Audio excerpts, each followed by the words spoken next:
Assalamualaikum warahmatullahi wabarakatuh. Perkenalkan, nama saya Rahel Imelda, NPM 5021239, kelas 4F PGSD, mata kuliah Telaah Kurikulum, dosen pengampu Bapak Tio Gustri Satria, Magister Pendidikan, materi, model pengembangan kurikulum, integrasi kurikulum, dan struktur kurikulum SD. 1. Model pengembangan kurikulum.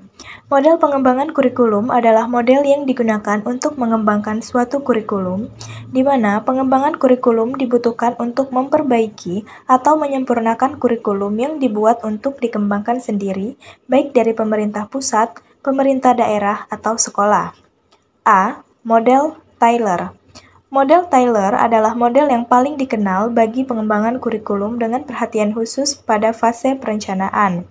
Dalam bukunya Basic Principle of Curriculum and Instruction, suatu proses pemilihan tujuan pendidikan dikenal luas dan dipraktekkan dalam lingkungan kurikulum.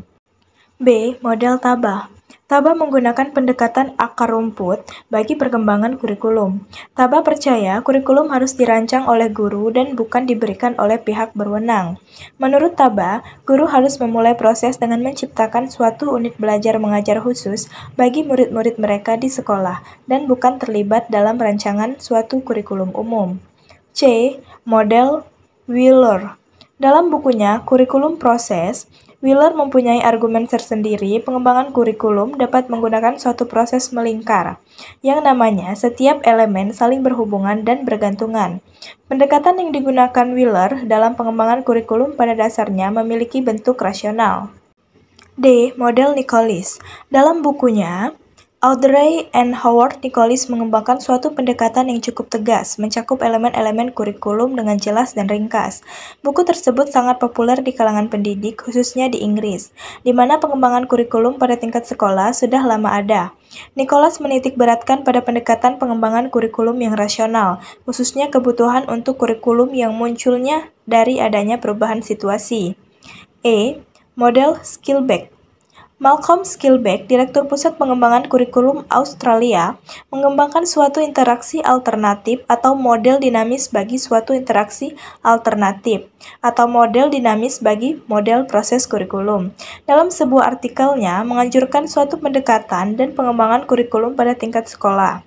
Pendapatnya mengenai sekolah didasarkan pada pengembangan kurikulum atau SCBD, sehingga Skillback memberikan suatu model yang membuat pendidik dapat mengembangkan kurikulum secara tepat dan realistik. 2. Model integrasi kurikulum. Menurut Robin Fogarty dalam Trianto, model kurikulum terintegrasi dikelompokkan menjadi 3 klasifikasi pengintegrasian kurikulum, yakni sebagai berikut.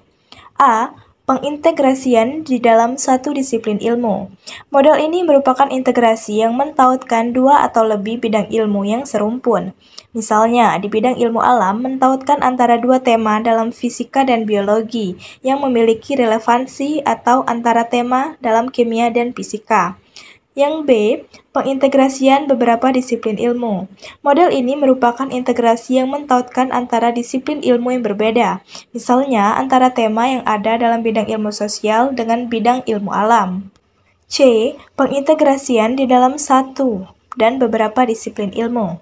Model ini merupakan integrasi yang paling kompleks karena mentautkan antara disiplin ilmu yang serumpun sekaligus bidang ilmu yang berbeda. Misalnya, antara tema yang ada dalam bidang ilmu sosial, bidang ilmu alam, teknologi, maupun ilmu agama. 3. Struktur kurikulum SD.